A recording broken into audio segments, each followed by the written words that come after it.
Oh, well, hello there. So, Super Bowl day three up now. Been on a little bit of a festival kick here in between live shows. This was July 3rd, 2011, the final day, and it must have been. Now, I am not very well studied on 2011, but I would have to say this certainly must have been one of the best shows of the year, if not the best show of the year. Not surprising, the final day of a festival, they come through. Not always, but most of the time, you can expect basically every festival show to be pretty good. The sets were extra long. There was not a lot of jamming. 2011, maybe they hadn't found their way back into the really deep jams, which kind of fit well because right now, I'm all over the place. Sometimes all I want is the 20 plus minute jams. And right now, I'm more into these, like, I don't know, 7 to 11-minute songs. And that's a lot of what we got here. You had your Rebas, David Bowies, things like that are just naturally going to extend. And there was a little bit of jamming, like Down with Disease, no matter the year, they can try there. The first set was probably better. I mean, just song after song after song, just hit after hit. At least for me, anyhow, my opinion, songs that I like. And no big boat yet. There are some bad songs that were going to be coming in the near future, but not a lot of them existed yet in 2011. So then the Mound and Wilson, probably the biggest surprises, really. And I wouldn't, not that they were jammed out, but they were certainly unique versions of both Wilson and Mound back to back. And then a song I heard the Ocean sing right at the tail end of those two.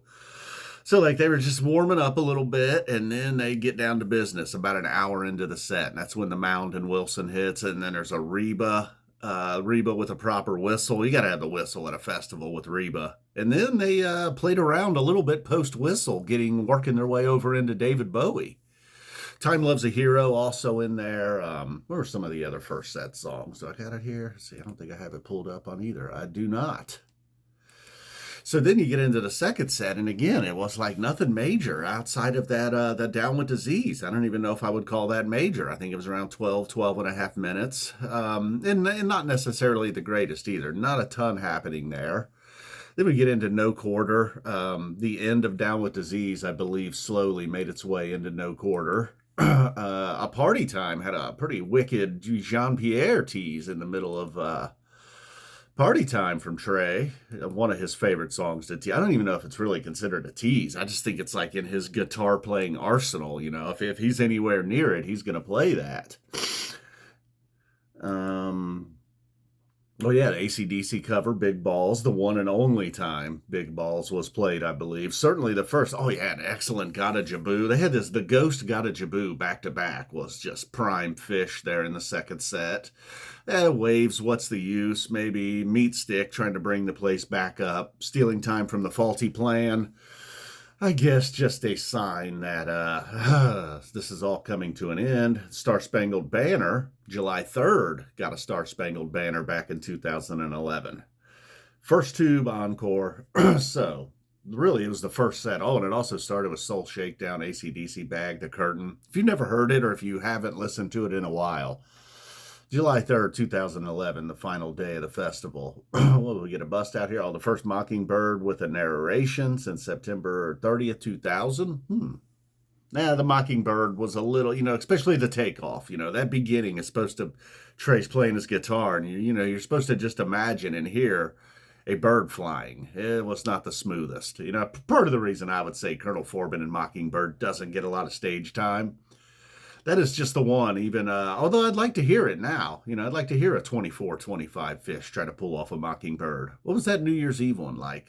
Kind of don't remember.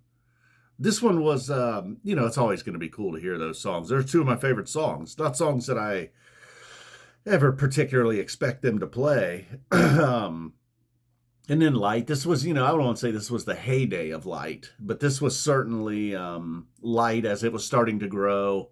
Definitely feel like they had a little more, like they still play Light all the time, but I don't know if they love Light like they did back then. Just a little sharper version.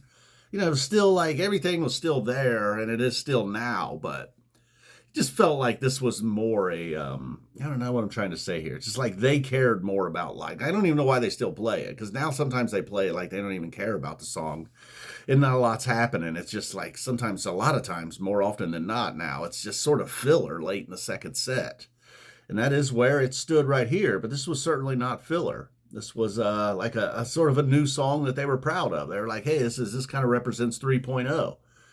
And they were really on it late in the show here with this Light. It was times like this is when I became a big Light guy. I mean, there was a time like 2014, I was like, this is one of their best songs. I don't know why people are skipping this and going to the bathroom. But it has since settled down, and I don't know. Occasionally we still get a tight one. Nose is running a little this morning. I don't know what it is. All right, so that wasn't much of a recap, really. I'll at least put the description down below for you. Take a look at. Maybe at least a link to .net or something. But I don't know. I'm up early this morning. Buckeyes and Longhorns coming later. I feel like Ohio State and Texas just played. New quarterback, new defense, new defensive coordinator. A little worried about the Buckeyes. It's at home. We'll see. All right, guys, boom. If you have a college football team and they're playing today, good luck. Good luck and good bowling. Did you know Mookie Betts regularly bowls 300 games? I don't know about regularly, but he's done it a lot in his life. Professional baseball player. 300 bowler. It's too much talent for one guy. Boom, out of here again. So if you never heard Day 3rd of Super Bowl, July 3rd, 2011, check it out.